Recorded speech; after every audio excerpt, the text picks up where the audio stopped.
이 시간 우리 함께 예배하는 분들을 바라보면서 이렇게 인사하겠습니다. 교회 생일을 축하합니다. 교회 생일을 축하합니다. 한 번 더 방긋 웃으시면서 인사할 때요. 교회 창립을 축복합니다. 교회 창립을 축복합니다. 여러분 기쁘시죠? 네, 감사합니다. 이 주한장로교회에서 지금은 이제 담임 목사로 이제 사역하는 주승중 목사님이 계십니다. 이 전에는 장신대에서 예배 설교학으로 이제 호학들을 또 양육한 그런 분으로도 유명한 교수님이셨습니다. 그런데 그분이 사실 조금 유명세를 탔던 건 순교자 주기철 목사님의 손자이었기 때문입니다. 그러니까 이제 주승중 목사님, 뭐 교수님 이러면 어떤 분으로 학생들이 생각하는지 어느 정도는 짐작이 될 것입니다. 저도 신대원 다닐 때 이제 장신대 채플에서 함께 예배하며 그분의 설교를 들었던 적이 있는데요. 그분이 설교를 하시니까 학생들이 좀 더 집중하면서 들었던 것 같아요. 그분이 설교를 하면서 학생 여러분, 얼마 전에 저에게 이런 일이 있었습니다 하면서 자신의 이야기를 들려주었습니다. 이 새벽 기도에도 장신대에 있거든요. 그래서 어느 날 새벽 기도에 설교를 맡게 되었노라 이야기를 합니다. 그런데 이제 교수의 삶이 강의 연구 뭐 이런 걸로 늦게까지 이제 준비하다가 늦은 시간에 잠이 들었던 것 같아요. 부족한 수면 가운데 일찍 일어나서 이제 새벽 기도회를 와야 되는 것 아닙니까? 그런데 이제 사택이 좀 멀리 있다 보니까 올림픽 대로를 타고 장신대로 향하게 되었다고 합니다. 근데 자신도 모르게 이 올림픽 대로를 건너가다가 순간 잠이 들었대요. 그리고 뭔가 느낌이 싸한 느낌이 들어서 눈을 떠 보니까 이 맞은편으로 자기가 운전하는 모습을 보게 되었습니다. 번뜩 정신이 들어서 다시 핸들을 돌리게 되었는데 마침 이제 이른 새벽이니까 마주편에서 오는 차가 없어서 아무런 사고가 없었다. 그러면서 이제 올림픽 대로를 건너가고 이제 한켠에 차를 세워두게 되었습니다. 그러면서 그분이 그렇게 얘기하는 거예요. 핸들을 치면서 하는 말이, 에이, 누가 이 새벽 기도회를 만들어 가지고 죽을 뻔했네. 막 이런 이야기를 했다는 거예요. 아니, 보통 목사님이 말씀하시면 그런 거보다 하는데 이 학생들은 늘 순교자의 피가 흐르는 주승중 교수님 이렇게 존경하는 교수님의 설교 가운데 이야기를 하셔서 함께 또 웃기도 하고 또 이 연약한 부분들에 대한 공감을 하기도 했습니다. 이 생각해 보면 한국 교회의 강점은 여러분 무엇이라고 말할 수 있습니까?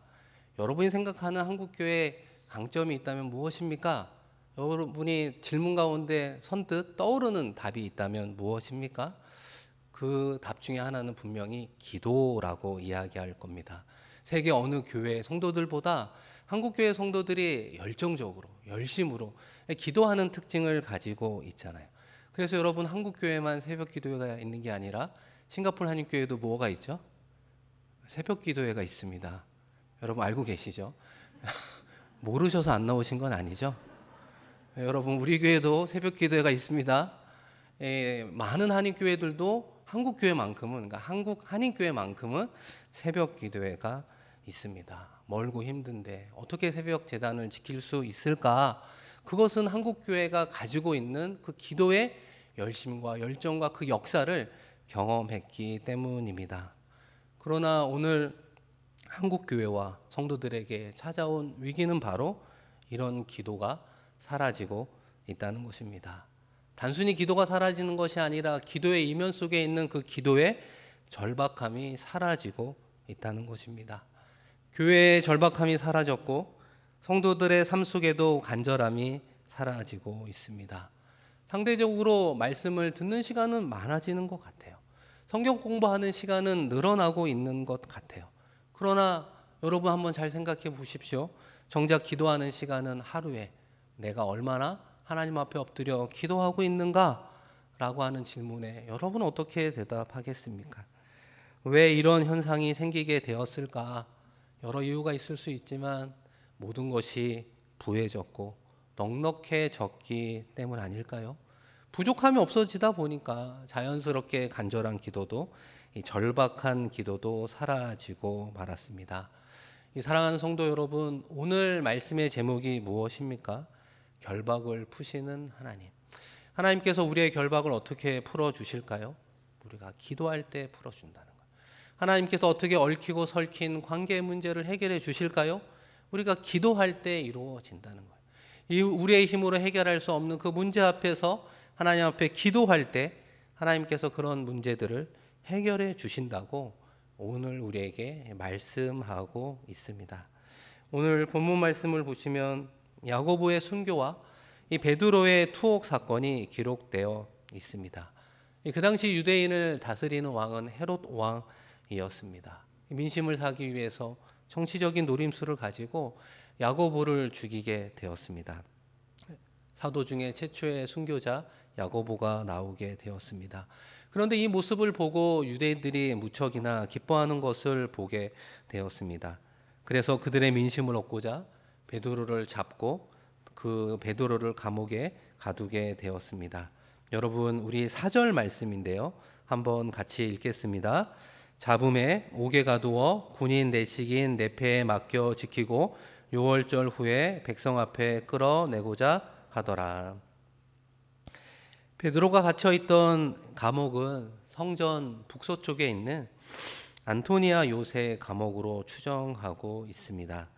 이 4인조로 구성된 4명의 군인이 베드로를 지키게 되었다.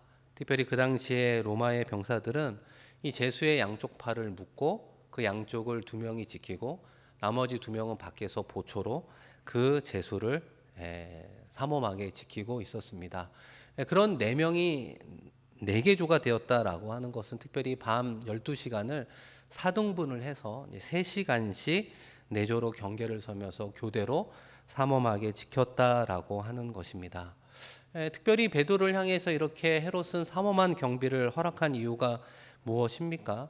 몇 가지 이유가 있을 수 있는데 그 중에 하나는 베드로가 아무래도 다른 사도들보다는 예루살렘 교회의 중추적인 지도자이기 때문에 신경을 썼을 것입니다. 그리고 여러분 사도행전 4장과 5장에 보시면 베드로를 비롯한 여러 사도들이 감옥에 갇힌 적이 예전에 있었거든요. 그런데 2번의 위기도 하나님의 도우심으로 무사히 넘겼던 것을 헤롯도 알았기 때문에 이번만큼은 내가 반드시 베드로를 죽이리라, 이렇게 생각하며 삼엄한 경비를 했던 것 같습니다. 그러자 교회는 어떻게 했습니까? 여러분 5절에 보시면 이에 베드로는 옥에 갇혔고 교회는 그를 위하여 간절히 하나님께 기도하더라. 이 짧은 말씀을 통해 헤롯은 최선을 다해 앞서 말씀드린 것처럼 그를 가두어 두었다라고 말씀하고 있습니다. 그러나 반대로 그 반대편에 서 있는 교회는 최선을 다해 베드로의 석방을 위해서 무엇을 했다고요? 간절히 기도했노라고 성경은 증언하고 있습니다.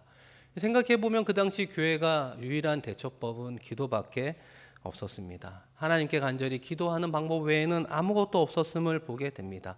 하나님, 이번에도 어떤 방법인지는 알 수 없지만 다시 한번 베드로를 구원하여 주시옵소서 끊임없이 진지하게 기도했습니다. 특별히 어떤 사람들이 모여서 어디서 모여서 어떻게 기도했습니까?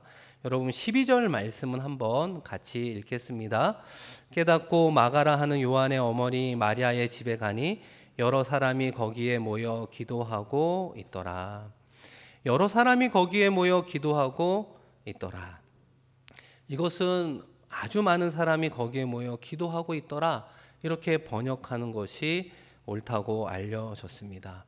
생각해 보면 베드로의 이런 상황에서 여러 사람이 기도하든 많은 사람이 기도하든 사실 그게 그거 아니야? 이렇게 생각할 수도 있습니다. 그러나 성경은 오늘 말씀을 통해 우리에게 무엇을 이야기합니까? 여러 사람이 아니라 많은 사람이 한 곳에 모였다는 거예요. 성령의 강림 사건이 일어난 그 마가의 다락방에 모여서 기도로 정명승부를 걸고 있습니다. 기도로 위기를 돌파하고 있습니다. 그들이 기도했던 마가의 다락방은 앞서 말씀드린 것처럼 오순절 성령 강림 사건이 있었던 곳입니다. 그래서 그 이후에 예루살렘의 제자들과 성도들이 잦은 집회를 여기서 열었죠. 하나님을 찬양하고 기도하는 곳이라고 말할 수 있습니다. 그래서 이곳에 모여서 다시 한번 많은 성도들이 베드로의 구원을 위해서 기도하고 있노라고 말하고 있습니다. 사랑하는 성도 여러분, 오늘은 싱가포르 한인교회 42주년 되는 참으로 귀하고 복된 창립 기념 주일입니다. 1980년 8월 3일 날 창립 예배가 시작이 됐습니다. 여러분 나중에 교회 홈페이지에 가보면 교회 역사가 나오거든요. 그런데 80년 8월 3일 이전에 사실은 싱가포르의 예배가 시작이 됐어요. 76년 12월 1일 이관옥이라고 하는 성도의 집에서 사실은 싱가포르의 첫 한인 예배가 시작이 되었습니다. 이 자신의 집을 오픈한다는 것이 어떻게 보면 어렵지 않을 수도 있지만 또 수년간 오픈하며 하나님을 예배하는 처소로 찬양하고 기도하는 처소로 오픈하는 것은 쉬운 일은 아닐 수 있습니다. 여러분 우리가 한번 40여 년 전으로 돌아가 이관옥 성도님을 비롯한 그때 첫 번째 예배를 드렸던 몇 명의 이 성도들이 어떤 마음으로 예배를 드렸을까 생각해 보면 지금 적게 모이고 우리의 인원은 작아 보이지만 하나님 우리의 예배 가운데 받아주시고 정말 이 예배 공동체가 지경이 넓혀지고 정말 아시아를 넘어 동남아시아의 귀한 역할을 하는 교회가 되게 해달라고 그들이 반드시 했던 것은 무엇일까요? 기도였을 것입니다. 간절한 기도, 진심 어린 그 기도가 시발점이 되어서 예배 공동체가 되었고 80년 8월 3일 날 창립 예배를 드리게 되었습니다. 그런데 제가 말씀을 준비하면서 역사를 쭉 보게 되니까 그 이듬해 81년 5월 3일 날 싱가포르 한인교회 첫 임직식이 있었습니다. 장로님을 뽑는 임직식, 장로님을 세우는 임직식이었는데 그때 한 분이 바로 이관옥 장로님이라는 것을 알게 되었습니다. 자신의 집을 오픈해서 예배하던 그곳에서 더 나아가 예배 공동체가 되고 그 교회 공동체를 섬기는 초대 장로님으로 되었던 모습을 보게 됩니다. 모든 교회의 시작이 다 그런 것 아니겠어요? 마가의 다락방에 모여서 집회하고 기도하는 곳이 본이 되는 예루살렘 교회 공동체가 되었고 이관옥 성도님의 집에서 모인 그 예배 공동체가 지금의 아름다운 성전을 이루고 있는 싱가포르 한인교회 공동체가 되었음을 보게 됩니다. 여러분 결과적으로 헤롯의 인간적인 노력은 이 하나님의 초자연적인 역사 앞에 아무런 효과가 없었음을 다시 한번 보게 됩니다. 2중 3중 연속해서 베드로를 지켰지만 오늘 말씀을 쭉 읽어보시면 천사가 정말 기적처럼 베드로를 다시 한번 구원하여 이 자유인이 되게 하는 과정을 보게 됩니다.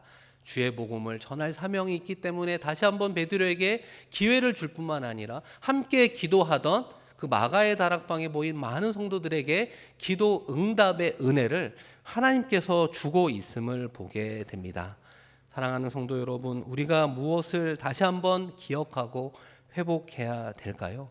기도는 바로 그런 능력이 있다는 것입니다. 영적 전투에 있어 가장 효과적인 방법이 바로 이 간절한 기도라고 하는 거예요. 초대교회는 처음부터 지금까지 우리에게 무엇을 이야기합니까? 그들의 신실한 기도로 영적인 전투에서 영적인 싸움에서 승리했노라고 궁극적으로 하나님께 영광을 올렸노라고 이야기합니다. 베드로의 구출도 예루살렘 교회 성도들의 끈질긴 기도의 응답이라고 이야기하고 있습니다. 앞서 말씀을 드렸던 이 주한 장로교회는 또 다른 특징을 가지고 있습니다. 한국 장로교회 가운데 가장 큰 장로교회거든요. 말로는 한 10만 명 된다. 이렇게 이야기를 하는 교회입니다. 그런데 그 주한 장로교회를 200명에서 목회하시던 분이 나겸일 목사님이었습니다. 수천 명이 모이는 성도가 될 정도로 새벽부터 밤까지 열심히 목회한 분으로 알려져 있습니다. 그런데 어느 날 간암 말기 판정을 받게 되었습니다.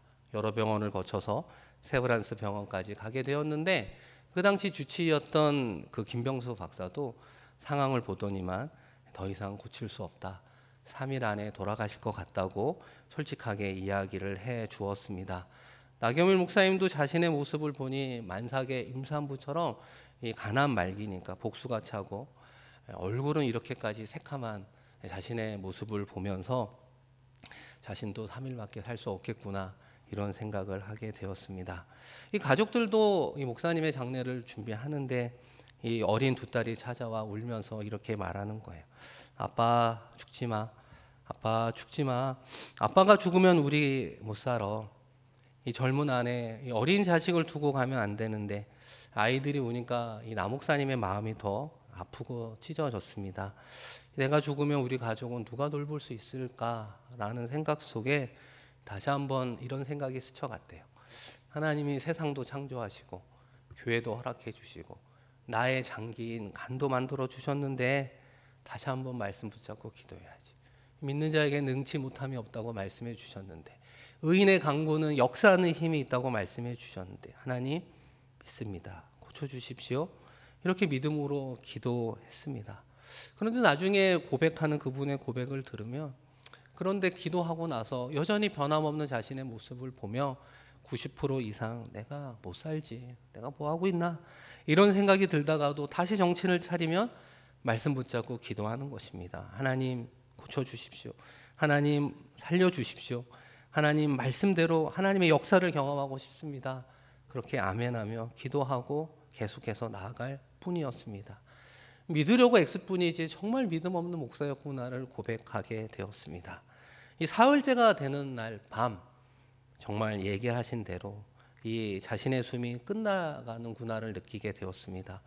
의사들이 모였습니다. 자신을 보더니만 아내인 사모에게 30분 안으로 돌아가실 것 같다고 임종을 준비하라고 했습니다.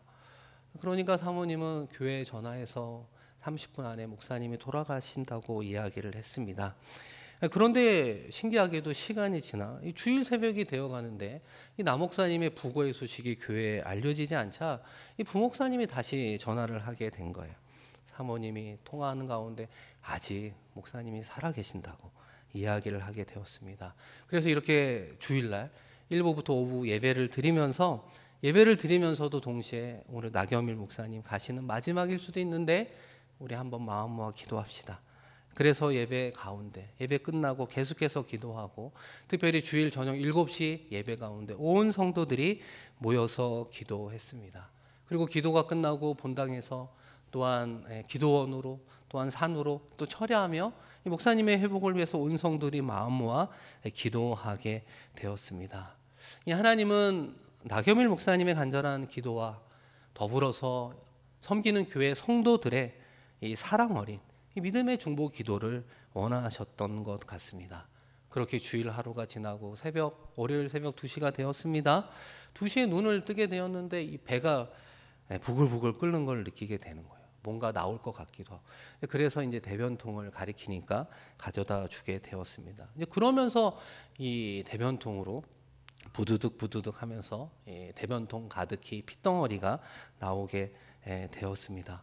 그런 과정을 여러 번 반복하면서 내 병이 나을 수 있겠구나라고 하는 확신 속에 잠이 들게 되고 또 깨면은 아까 같은 그런 핏덩어리를 쏟아내게 되었습니다. 나흘 동안 3번 12대야를 쏟고 나서야 5째 날이 되는 날 미음을 조금 먹게 되는 그 놀라운 기적의 역사가 일어났습니다. 그래서 주치의였던 그 김벽수 박사가 있을 수 없는 일, 30년 의료인으로 살아왔지만 이런 것은 처음 본다고, 이 100% 살 수 없는 사람이 살아난 기적이라고 이야기를 합니다. 나중에 이 나경일 목사님의 신앙 고백을 들어보면 이 비포와 애프터의 가장 큰 차이가 무엇인가 그분이 이렇게 이야기를 하더라고요. 죽음에 한번 갔다 와서 살아나 보니까 이 성경을 바라보는 성도들을 바라보는 눈과 마음이 달라졌노라고 이야기를 합니다. 하나님의 말씀이 다르게 들리기 시작을 하는 거예요. 다르게 들리니 느낀 대로 하나님의 말씀을 선포하게 되었습니다.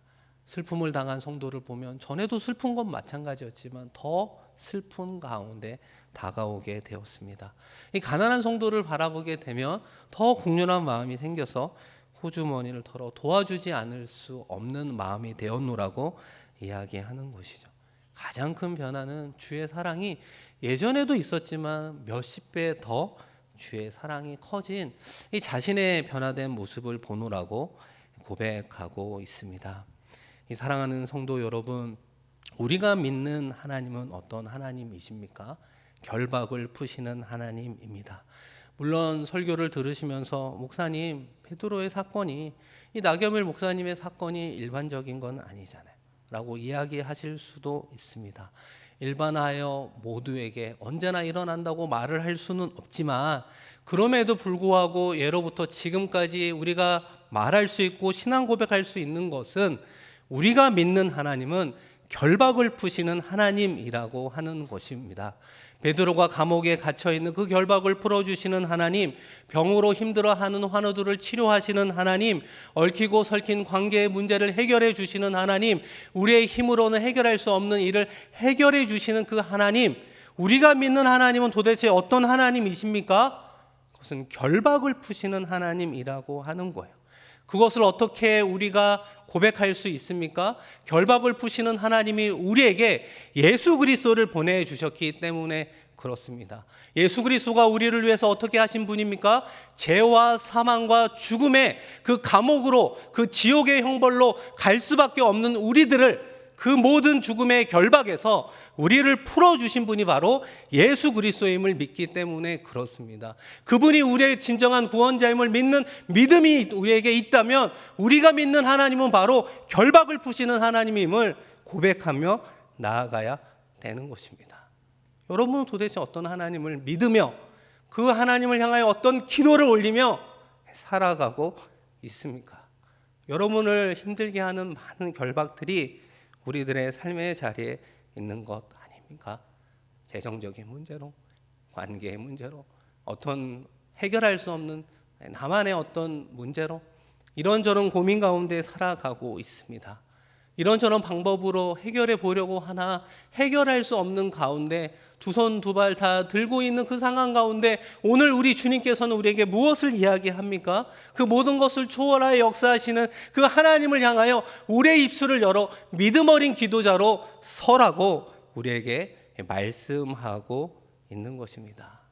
사랑하는 성도 여러분, 생각해 보면 하나님은 야고보의 순교를 허락하신 것도 맞습니다.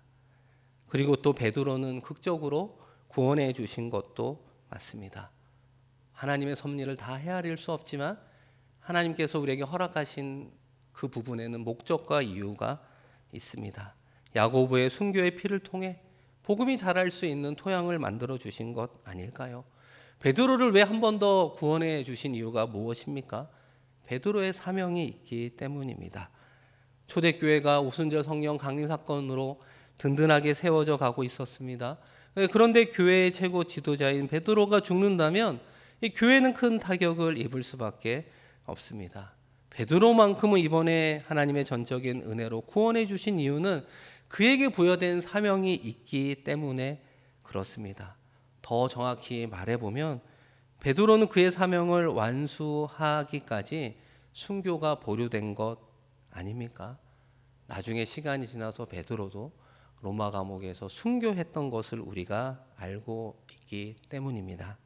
사랑하는 성도 여러분, 우리의 죽고 사는 문제나 형통이나 고난의 문제는 하나님의 편애나 능력과 관계된 문제가 아니라고 하는 거예요. 하나님의 목적과 사명과 하나님의 뜻이 있다라고 하는 것입니다. 우리가 비록 죽느냐 사느냐의 범위 안에서 겪게 되는 이 세상의 크고 작은 고난과 고통의 문제 가운데 있을지라도 그 목적은 하나님께 두고 우리가 할 수 있는 기도자로서 하나님 앞에 기도하며 나아가야 되는 것입니다. 여러분, 우리는 어떻게 하나님 앞에 기도하며 개인적으로 나아가야 되겠습니까? 하나님, 나에게 허락하신 고난의 선한 목적이 무엇입니까? 이 고난과 고통의 문제를 통해 내가 어떻게 변화되기를 원하십니까? 더 나아가 내가 깨닫지 못한 하나님의 목적과 사명이 있다면 무엇입니까? 우리는 기도하며 하나님의 뜻, 나를 향한 하나님의 사명을 발견해야 되는 것입니다. 그리고 두 번째로 어떻게 기도할 수 있습니까? 하나님, 저에게 은혜를 베풀어 주시어 하나님을 향한 그 목적의 삶, 그 사명의 삶을 살아갈 수 있도록 은혜 더하여 주시옵소서. 도움의 손길을 허락하여 주셔서 연약한 지체이지만 하나님의 영광의 삶을 살아가기를 소망합니다. 기도해야 되는 것입니다. 그리고 이런 과정을 통해서 하나님의 응답을 경험하고 변화된 우리의 삶은 어떻게 살아가야 되겠습니까? 복음으로 인해 고난당함을 당연히 여길 수 있는 신앙의 성숙함을 가져야 되는 것입니다. 주님의 영광에만 참여하는 것이 아니라 죽음의 주님의 고난에도 기쁨으로 참여할 수 있는 이가 되는 변화된 모습을 여러분도 보아야 되고 하나님도 그것을 보기를 원하고 있습니다. 여러분 야고보서 4장 15절에 보시면 너희가 도리어 말하기를 주의 뜻이면 우리가 살기도 하고 이것이나 저것을 하리라 할 것이거늘 고백하고 있습니다. 나의 뜻을 이루는 인생이 아니라 주의 뜻을 이루는 인생이에요. 주의 뜻을 이루는 인생 가운데 살 수도 있고 때로는 죽을 수도 있고 때로는 주의 뜻을 이루는 삶의 자리에 복된 일들도 있을 수 있지만 고통과 어려움의 일들 그 모든 것을 감수하겠습니다라고 고백한 변화된 삶을 우리 하나님께서 고통과 고난 가운데 우리의 변화를 원하시고 그 변화 가운데 기도를 통해 그 하나님을 만나기를 원하고 있습니다. 사랑하는 성도 여러분, 한 걸음 더 나아가 싱가포르 한인교회 공동체는 앞으로 어떤 교회로 살아가야 되겠습니까? 기도로 결박을 푸는 기도의 공동체가 되어야 하는 것 아닐까요? 마가의 다락방이 어떤 곳이었다고요? 성령의 강림 사건 이후로 많은 사람들이 모여서 기도하며 하나님의 은혜, 하나님의 역사를 체험했던 기도 공동체였음을 보게 됩니다. 그리고 그것이 성장하여 예루살렘 교회가 된 거예요. 싱가포르 한인교회는 어떤 역사의 경험을 했다고요? 이간옥 성도의 집에서 모여 예배하고 기도하다가 시간이 흘러서 이렇게 아름다운 성전을 허락해 주었습니다. 그런데 여러분은 아름다운 성전을 한 주에 몇 번 경험하고 있습니까? 이 아름다운 성전을 주었다고 감사하고 기도하고 기뻐하는데 이 아름다운 성전을 나는 언제 몇 번 정말 찾아오고 있습니까? 주일 예배 한 번 그것으로 족한 인생 살아가고 있는 건 아닙니까? 이 아름다운 성전을 주었다고 이야기하는데 이 성전에서 울려 퍼져야 되는 찬양은 얼마나 자주 하나님을 찬양하고 있습니까? 이 아름다운 성전에서 우리는 얼마나 많이 기도하며 애끓는 마음으로 나라와 민족과 북한을 위해서 기도하고 있습니까? 우리가 믿는 하나님이 결박을 푸시는 하나님입니다. 우리 결박을 푸시는 하나님의 놀라운 역사가 어디에 임해야 되는 것입니까?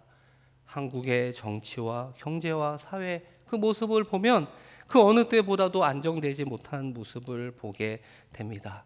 기도해 주신 것처럼 수많은 갈등과 분열, 세대와 젠더와 학영과 지형과 정말 헤아릴 수 없는 갈등과 분열의 사회가 한국 사회라고 이야기하고 있습니다.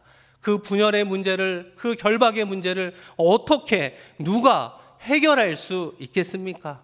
전문가들이 묘수를 내어놓으면 되는 것입니까? 정치인들이 토론해서 이기면 문제가 풀리는 것입니까? 성경은 그것이 아니라고 이야기하는 거예요. 교회 공동체가 기도할 때, 깨어 기도할 때, 나의 문제를 여기며 기도할 때 한국 사회가 바뀌게 되는 줄로 믿습니다. 기도하지 않기 때문에 변화되지 않는 것 아닐까요?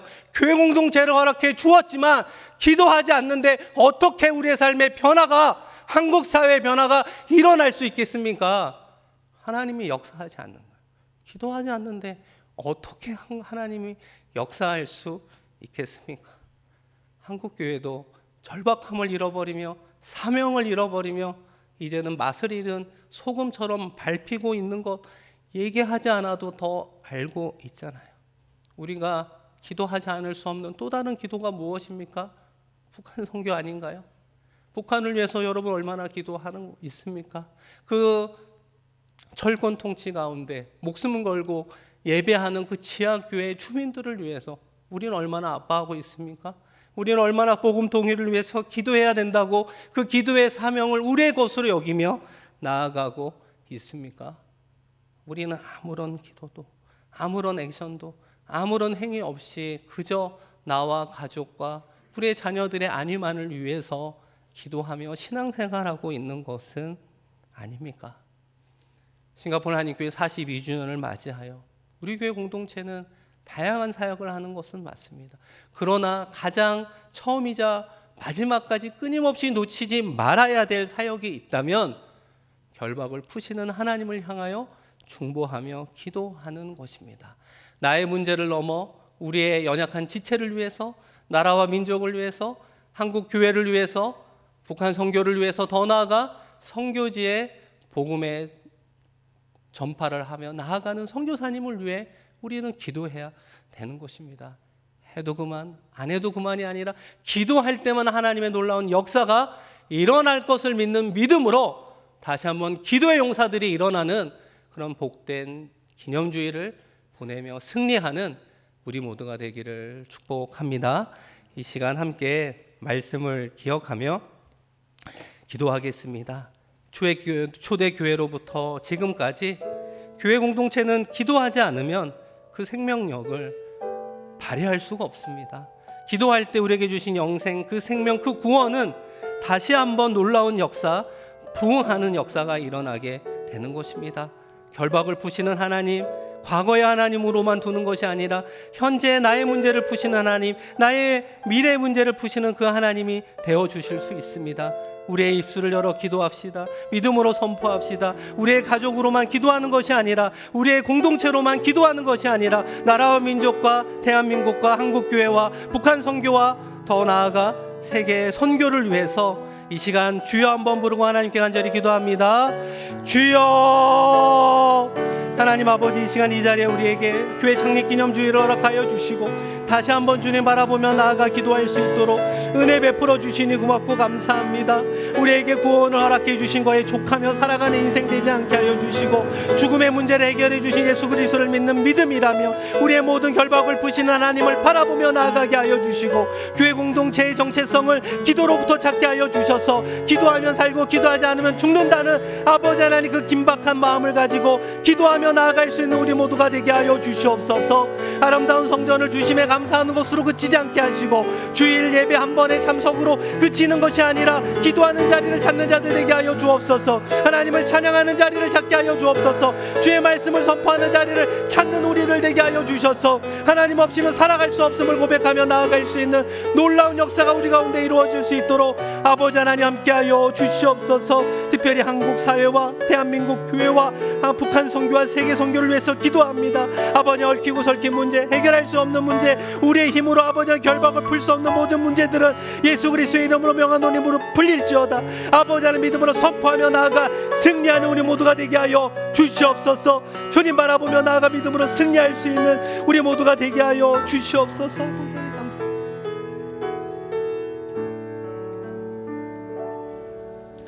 하나님 아버지, 싱가포르 한인교회 창립 42주년을 허락해 주시니 고맙고 감사합니다. 이간호 성도 가정에서 시작된 예배 공동체가 아름다운 성전을 이루며 동남아시아 선교의 중심이 되는 귀한 역할을 감당하게 하시니 고맙고 감사합니다. 아버지 하나님, 아름다운 성전에 있는 것으로만 만족하지 않고 이 성전은 주님께서 만민이 기도하는 집이라고 말씀해 주신 것처럼 기도의 정체성이 회복되게 하여 주시옵소서. 나와 가족과 자녀들만을 위하는 기도가 아니라 우리 교회 연약한 지체를 위해서 기도할 뿐만 아니라 나라와 민족과 대한민국과 교회와 북한 선교와 세계 선교를 위해서 눈물로 기도하는 교회 공동체로 삼아 주시옵소서. 결박을 풀어 주시옵소서. 얽히고 설킨 관계의 문제를 해결하여 주시옵소서. 우리의 능력으로 해결할 수 없는 문제들 가운데 아버지 하나님께서 해결해 주시는 하나님의 은혜를 경험하는 우리 모두가 되게 하여 주셔서 싱가포르 한인교회 공동체에 맡겨주신 귀한 사명 감당함으로 나아가 정말 많은 영혼들이 주님께로 돌아올 수 있도록 하나님의 은혜와 축복 더하여 주시옵소서. 감사드리며 귀하신 예수 그리스도의 이름으로 축복하며 기도드립니다. 아멘.